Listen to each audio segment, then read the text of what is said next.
Bismillahirrahmanirrahim. Assalamualaikum warahmatullahi wabarakatuh. Ya, saya masang konektor ya.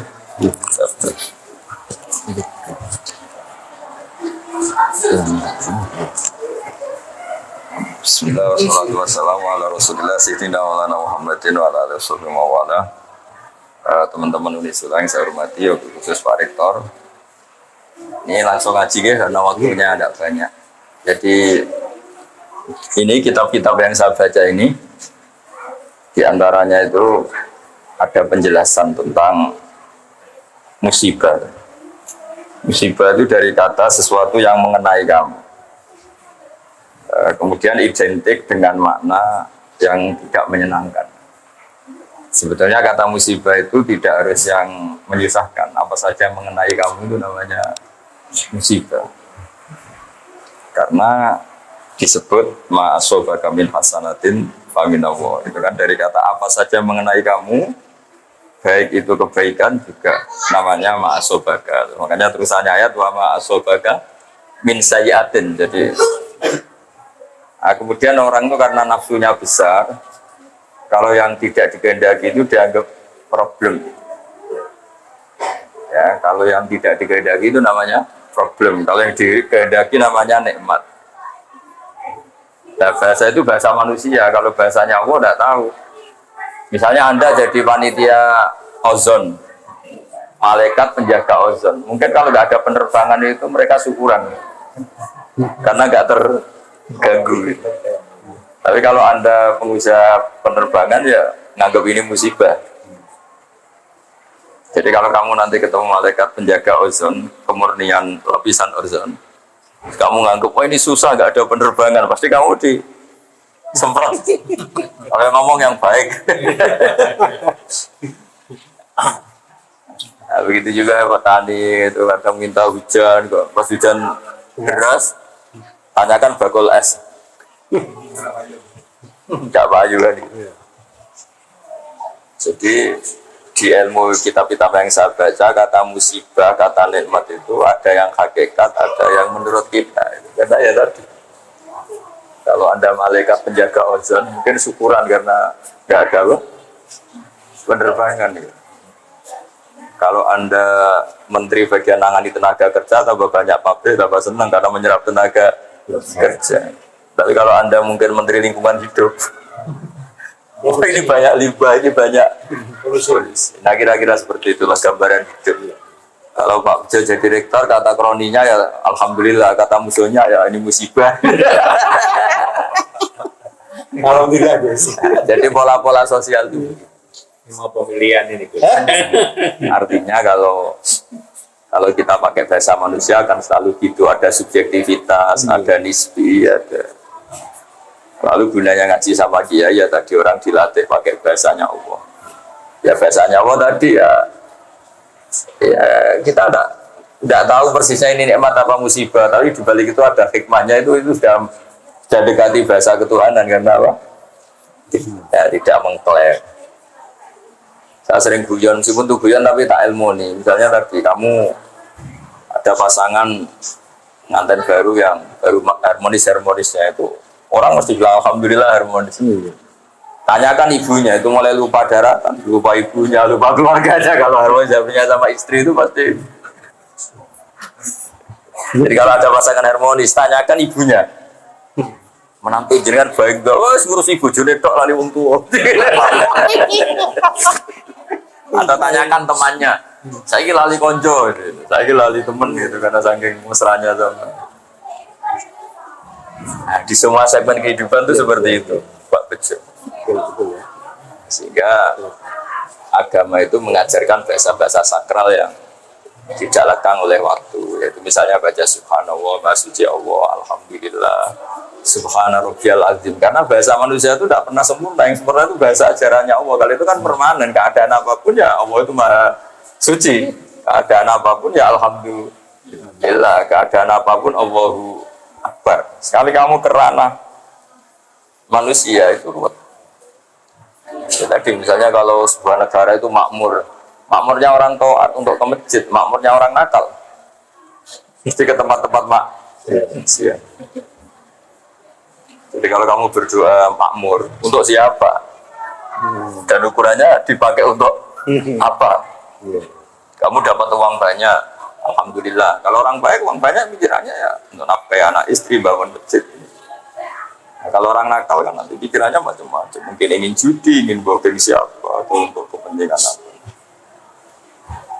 Ya di sini ini baiknya agama. Agama datang untuk manusia. Terus ada ketentuan halal haram, ketentuan melawan hawa nafsu, ketentuan mengelola nafsu, ketentuan meminimalkan nafsu. Nah tambah itu bahasa-bahasa nikmat itu hakikatnya azab karena nikmat yang mengarah ke untuk maksiat. Nah itu pentingnya ngaji. Jadi orang akan ya tadi. Kalau kamu punya toko sedang laris-larisnya, tanyakan toko rivalnya. Saya ini sepi laris wae Pak. Toko pesaing. Iya. Tapi nanti yang sedang tidak laris jangan katakan terus jatuh tidak juga. Baru kayak laris, terus bergaya loro kabeh tak ibadah wae. Nah, hal-hal seperti ini itu harus diperhatikan supaya orang itu menilai yang dialami tidak pakai ukuran nafsu tapi ukuran menurut Allah Subhanahu wa taala ma'idallah. Jadi menilai, makanya disebut wal baqiyatu sholihat. Baqiyat itu sesuatu yang abadi, sholihat itu yang bagus. Makanya disebut kalimat thayyibah itu subhanallah bihamdi la ilaha illallah, itu kalimat itu tuh permanen. Tapi kalau kalimat manusia itu tidak permanen. Tadi misalnya kamu bilang nasi itu penting karena makanan pokok. Tanyakan pakar diabetes.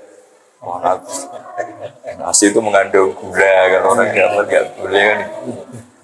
Jadi selalu ada masalah. Jadi, sama bisa melihat itu nikmat karena bisa melihat apa saja. Kamu mulai tersiksa punya istri jelek ya karena sering banyak melihat itu. Akhirnya sadar bahwa yang kamu punya itu paling tidak cantik tuh. Baru kayak sering apa? Melihat itu. Sama. Banyak ada orang punya Innova itu senangnya bukan main. Itu mulai ada musibah, ada temannya sana main pakai Alphard. Semruntuh dia. Gara-gara melihat Alphard terus kelihatan Innovanya itu jelek. Makanya guyonannya orang-orang haji itu, kalau haji kenapa kamu nangis? Semua orang tuh kok cantik karena melihat orang Pakistan, Turki yang jelek hanya istri saya. Biasa. Akhirnya ganti anak istrinya nangis. Kenapa kamu semua orang kok ganteng, yang jelek hanya suami saya. Nah, di sini hebatnya agama. Ukuran mengelola nikmat itu la tamud dan na'inaika. Kamu jangan pernah melihat yang tidak milik kamu karena awal ketidaksyukuran tuh melihat. Jadi awal ketidaksyukuran tuh karena melihat. La tamuddanna ainaika, jangan arahkan pandangan kamu ke hal-hal yang ya tadi. Jadi rektor sudah syukur. Nanti kalau ketemu menteri terus didingi, dikandang-kandani itu. Boleh kok jateka diamu itu. Betul. Jadi menteri pendidikan juga ya bisa ngatur rektor. Ini kalau ketemu presiden bisa doa ya. Nah, nanti jadi presiden juga ya, tapi nanti kalau ada Indonesia ada nggak benernya, ada miskinnya juga mau salah-salahan. Sebenarnya semuanya juga ada problem itu. Nah, tapi kalau kita melihatnya dengan ketentuan Allah, rektor itu amanah, presiden itu amanah, menteri itu amanah. Saya pernah didatangin seorang menteri, juga pernah didatangin orang-orang top. Gus, saya ini jabat top, ini gimana? Ya saya bilang, kalau itu mas'uliyah, tanggung jawab, maka itu ibadah. Tapi kalau kamu rofahiyah, dipakai hura-hura itu ya maksiat. Insya Allah tanggung jawab. Karena tanggung jawab kan malah memperbesar ganjaran kan. Kalau kamu sebelum rektor kan kebaikan kamu terbatas di teman kos, teman relasi. Tapi kalau jadi rektor kan satu uni sulah. Makanya pernah ada seorang wali ditanya, kalau andekan kamu punya doa satu untuk siapa? Untuk presiden. Kenapa ya? Kalau yang baik RT kan kebaikannya hanya satu RT. Kalau yang baik bupati hanya satu kabupaten. Kalau yang baik presiden satu negara. Jadi kosyur itu. Jadi ada seorang wali ditanya, kalau misalnya kamu levelnya RT, kalau kamu tak yang baik kan, ya namanya levelnya. Ya, makanya ada wali yang sangat luar biasa ditanya, andai kan kamu punya satu doa sosial, ya kalau doa pribadi kan tentu husnul khotimah. Kalau kamu punya jatah doa satu doa sosial, kamu peruntukkan siapa untuk presiden? Kenapa? Sekali beliau baik, manfaatnya lebih luas kan? Ya ini punya jatah 21 di anak RT yang baik ya sudah hanya satu kawasan itu aja. Yang baik. Pas dari kita RT ini. Ya, jadi artinya loyalitas agama ini pada negara, pada bangsa itu tidak diragukan lagi karena di Islam itu ada hukum sosial.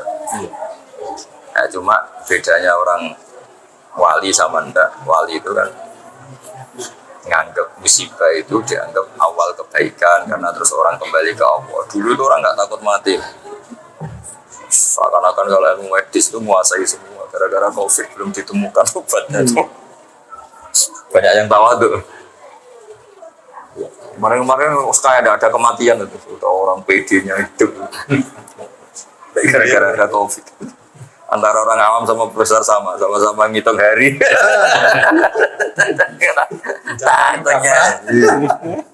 Iya kan? Jadi selemah itu manusia ngadepin musibah.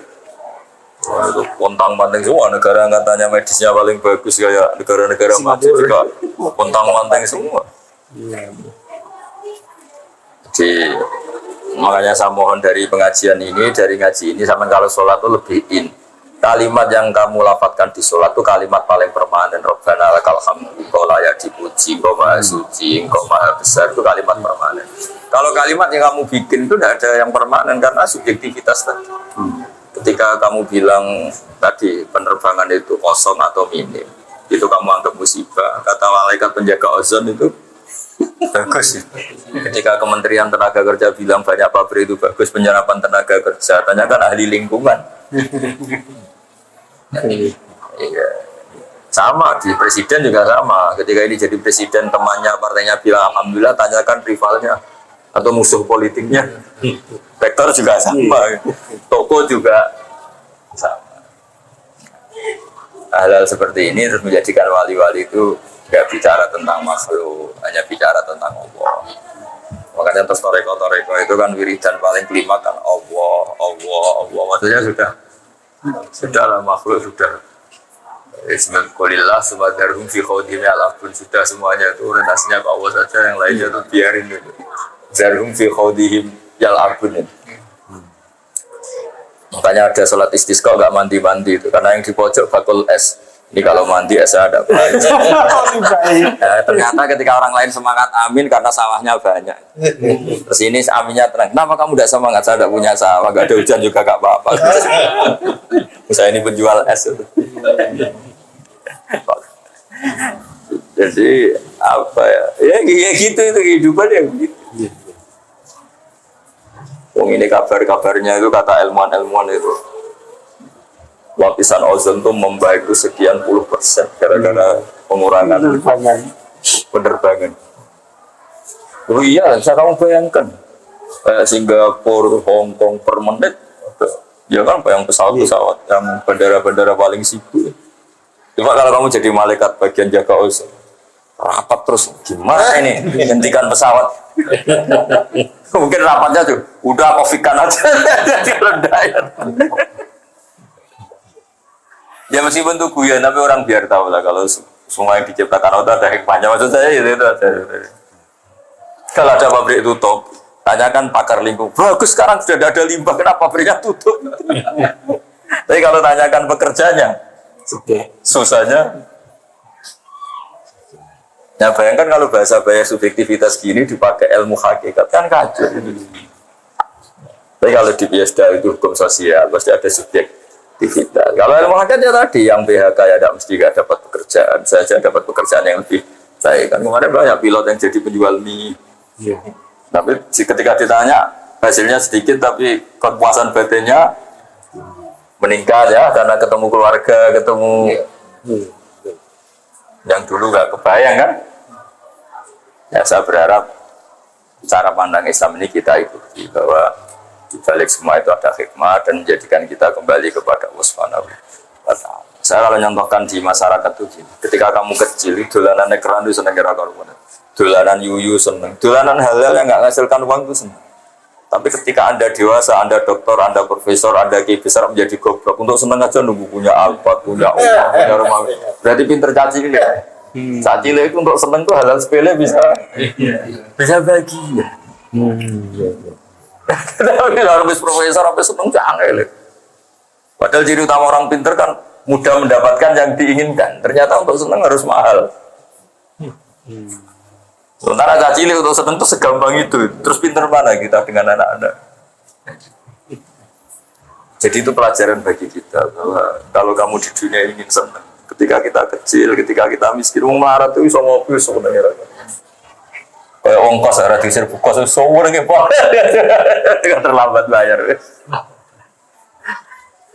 Jadi makanya saya pernah ketemu menteri itu kalau guyon tuh, enak arah menteri saya dulu itu melihat orang jadi menteri itu top. Setelah saya jadi menteri itu merasa tidak top. Ya, kenapa? Karena semua kesalahan di kementerian saya kayak salah saya. Dulu kan nggak pernah salah. Ya kan kalau kamu nggak menteri Polhukam, nggak ada keamanan apa kan kamu nggak salah. Orang miskin kalau kamu nggak menteri ekonomi kan nggak. Iya betul. Gara-gara kamu menteri malah menjadi jadi salah kan. Kalau kamu nggak ketua bulog, kalau nggak ada kesediaan jelas kan nggak salah. Kalau kamu ketua bulog kan menjadi, kalau kamu nggak rektor kesalahan Unisula kan nggak salah kamu. Gara-gara rektor ikut salah kan salah. Nah, itu hebatnya Islam. Makanya Nabi itu harus punya hak syafaat. Kenapa Nabi itu punya hak syafaat? Karena seorang Nabi itu yang bertanggung jawab. Itu sekecil umatmu itu bersyafaat. Ya sama. Kalau kamu sudah kadung jadi dokter, ini mahasiswa kamu. Kalau ada apa-apa kamu harus ikut tanggung jawab. Makanya agama ini datang dengan rasionalitas yang tinggi. Kenapa Nabi itu punya hak syafaat? Ya karena beliau dekat Allah itu pasti. Ya karena tadi kita ini kadung umatnya, maka menjadi tanggung jawab real. Dan kita membaca sholawat itu bukti kita loyal. Sama seperti mahasiswa harus punya kartu mahasiswa, bukti kalau kita loyal. Sama yang umatnya Nabi juga punya kartu sebagai umat, yaitu ditandai dengan baca sholawat. Karena nggak mungkin Nabi nggak tanggung jawab. Karena tadi sebelum kamu jadi presiden, semua camping negara kan nggak tanggung jawab kamu. Gara-gara presiden terus kamu jadi tanggung jawab kamu kan. Dia rektor, juga RT. Ya gara-gara Nabi itu seorang Nabi, maka harus tanggung jawab. Dan itu luar biasa. Akhirnya beliau diberi hak syafaat. Umatnya yang harusnya menjadi ahli neraka asal bertauhid dijamin ahli surga. Meskipun lewat jalur apa? Syafaat. Makanya saya minta sama Unisula, sama rektor, sama ketua yayasan, jangan apa-apa itu hukumannya sanksi, apalagi DO. Kalau nggak fatal banget itu jangan. Karena ciri utama pemimpin itu ro'id itu menjaga itu ya tidak mengeluarkan. Kecuali yang hal-hal yang ekstrim. Makanya dalam Islam itu jangan mudah mengkafirkan orang. Makanya yang dilawan ahli sunnah itu gerakan takfiri. Karena semangat Nabi itu yang luar dimasukkan, bukan yang sudah di dalam jadi keluarga. Ya kan? Nah, jadi sebetulnya logika itu yang harus kita pakai. Misalnya kita punya anak 5, yang 2 itu nakalnya minta ampun. Mungkin tetangga enak aja ngomong, usir aja pak, anak durhaka. Itu yang ngomong enteng gitu mesti tetangga sebelah. Bagi kita orang tuanya enak kira rasanya. Itu anakku kan. Sama. Nabi itu nggak terima kalau umatnya dikeluarkan dari Islam, karena Nabi sangat mencintai umatnya. Bahkan yang nakal pun Nabi menghentikan itu tak beri hak syafaat. Syafaat ila ahli kabair umat. Saya punya jatah syafaat untuk umatku secara jelas-jelas. Karena semangatnya mengambil atau memasukkan yang luar. Nah, ya kalau anak-anak nakal itu semangat orang tuanya kan dandani. Enak oleh tonggo usul kon ngusir ya. Nah, pola-pola itu yang harus kita perkuat, semangat memasukkan, semangat mengayomi, semangat jaga stabilitas, memanage konflik, memanage perbedaan. Ya tadi, di mana-mana Nabi itu memperbaiki yang kurang baik, memasukkan yang belum masuk. Makanya kenapa aliran-aliran takfiri itu ditentang mati-matian oleh mayoritas ahli sunnah, mayoritas umat Islam. Itu sebetulnya nentangnya itu bukan karena sentimen, tidak, logika sosialnya begitu di mana-mana. Hingga kita ini ya kan kita inginnya kan warga Indonesia sing rapati ngaku Indonesia itu menjadi sangat Indonesia kan. Yang Unisula yang belum Islami menjadi sangat Unisula. Ini semangatnya itu memasukkan, bukan mengeluarkan ya. Ya kan jelas kita punya udkhulu fisilmi kafah, ya kan pengumumannya untuk masuk, bukan untuk Jadi logika kita menentang takfiri, sudah mengkafirkan itu sebenarnya logika umum sebenarnya.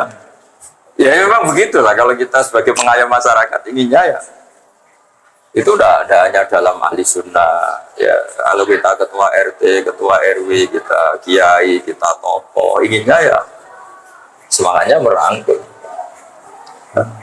bukan memukul, bukan. Ya, jadi tadi ya pesan saya kalimat-kalimat thayyibah yang Anda baca di sholat itu jiwai, karena itu kalimat yang permanen. Kalimat yang kamu lontarkan dari diri kamu sendiri itu pasti ada subjektivitas. Itu tidak bisa kamu pakai swan Allah. Yang bisa dipakai swan Allah itu kalimat-kalimat thayyibah tadi, karena itu permanen, kebenarannya permanen. Makanya disebut wal baqiyatus sholihatu khairun inda rabbik. Tapi kalau kalimat yang kita utarakan itu subjektif semua. Bilang sayang istri ya sampai kapan kan pertanyaan. Ya kan? Cinta unisula ya sampai kapan? Nanti kalau ada konflik tawarin kampus lain yang menjanjikan perlu dipertimbangkan juga kan? Apalagi cinta partai ya. Ya malah tinggal mana ya kan malah.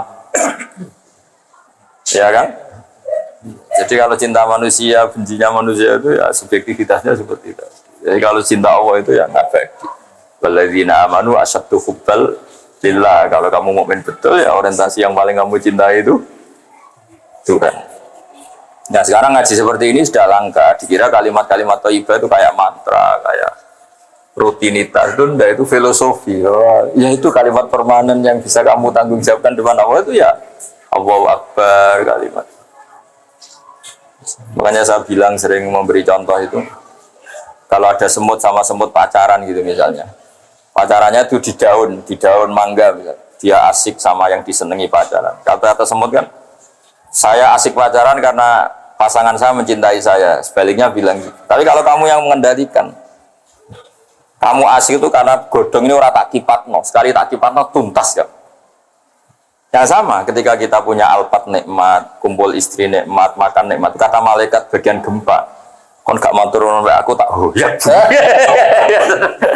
Tapi kita karena keterbatasan kita sebagai manusia nganggap makan nikmat itu karena makan sate dengan istri yang kita cintai. Tapi kalau malaikat bagian gempa, kuncinya di saya. Apapun nikmatnya yang kamu makan sekali tak goyak.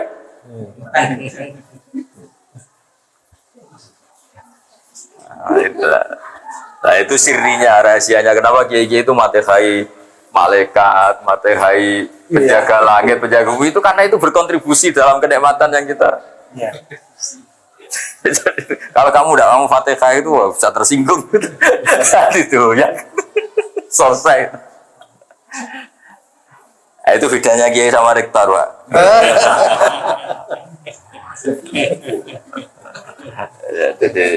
Jadi saya mohon semohon-mohonnya kalimat-kalimat thayyibah yang sering Anda baca di sholat, di luar sholat, itu patenkan di hati kamu bahwa kalimat itu yang permanen, aliyah nahya wa aliyah namut. Atas nama kalimat itu kamu berani hidup, wa aliyah namut. Atas nama kalimat itu juga kamu sampai ketemu Allah, wa aliyah nub'at insyaallahu minal amin. Dengan kalimat itu juga kalau ketemu Allah pakai itu. Jadi kamu ditanya Allah, bejo, kamu siapa?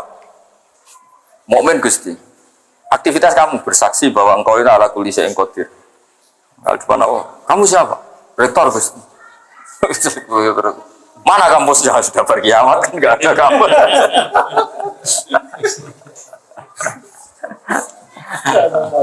Ya kan nggak ada semua kan sudah. Jadi ayat disebut ma'indakum yanfadu wa ma'indallahi apa yang di sekeliling kamu bisa hilang, tapi kalau yang terkait Allah itu akan apa? Makanya saya minta jenengan jadi rektor juga melihatnya untuk kemanfaatan agama. Ya, jadi siapa saja orientasinya itu agama. Saya sendiri itu sering tersiksa misalnya terganggu karena saya mungkin terkenal dianggap alim. Tapi kalau sudah ingat barokahnya terkenal, saya bisa menterkenalkan Allah dan Rasul lewat hukum-hukum yang ditulis para ulama. Bukan Allah yang Rasul menurut hukum yang ditulis orang-orang bodoh. Kan repotnya itu kan gitu kan. Semuanya orang atasnamakan Allah dan Rasul. Sementara dia tidak pernah ngaji. Pertanyaan cerdasnya kan gini. Bagaimana itu mewakili hukumnya Allah dan Rasul? Dia Quran aja tidak hafal, hadis Pasti itu pendapatnya dia kan, bukan? Tapi kalau yang ngendikan kalau Allah wa Rasul itu orang alim kan, dia bacanya banyak. Itu kan menurut Unisula, ternyata dia tidak tahu tata tertib di Unisula. Pasti menurut dia kan, yang berhak bilang menurut Unisula ya kalau dia menguasai ADART Unisula kan kira-kira gitu. Menurut Indonesia ternyata dia ada orang yang ahli UD 45, ada ahli apa. Berarti menurut dia bukan menurut. Nah kira-kira gitu di dunia kiai kalau menurut Islam ternyata dia ada menguasai Quran, ada menguasai hadis. Menurut Islam apa menurut dia? Ya kira-kira gitu. Makanya saya senang kalau yang ngaji itu orang yang menguasai Quran dan hadis. Supaya menyampaikan pendapat Islam ya sesuai referensi dan bentukan Allah dan Rasul, karena bacanya banyak. Yang berhak ngomong saya ini Indonesia ya yang baca UD, baca ini itu Pancasila, supaya sangat Indonesia itu loh. Baca nggak mau, tahu-tahu menurut Islam yang mana? Dia nggak pernah. Makanya ada seorang kiai pidato tak tegur, dia langsung istighfar. Orang kiai itu harus kalah, kalau nggak kaya nggak dihormati. Walhasil kiai itu suatu saat saya tak tanya, memangnya ada target dalam Islam untuk dihormati? Target dalam Islam itu ingin diridhoi Allah, gue aneh-aneh. Iya ya. Terus kata harus itu kan harus, kiai harus kaya. Harus itu artinya kalau wajib kan, pengganti katanya wajib. Berarti yang miskin dosa semua. Terus dia bilang astagfirullah, sudah keliwat, sudah gak bisa diistighfari, berat itu. Caranya istilah kamu harus mencabut kalimat itu di depan umum, karena kamu utarakan di depan umum, kamu harus cabut juga di depan umum. Jadi kapan-kapan kalau pidato bilang gini, ternyata kaya itu wajib, miskin juga penting. Itu kan karena dia cerminan pikirannya dia, karena lama miskin terus bosan miskin, terus angin bosannya bilang dia harus bosan-bosannya sendiri jadi statement atas nama Islam. Coba kalau itu diomongkan pas acara Isra Mi'raj, dia seorang kiai dengan atribut kiai yang ditunggu-tunggu fatwanya, ini kan seakan-akan fatwa Islam ini. Padahal fatwanya sendiri. Nah itu makanya saya mohon ya, kalau sholat, kalau pas wiridan, tengah malam, subhanallah, astagfirullah, itu anggap itulah kalimat permanen yang alaiha nahya wa alaiha namut wa alaiha nub'ats insyaallah ta'ala. Ya, ngoten. Assalamualaikum warahmatullahi wabarakatuh.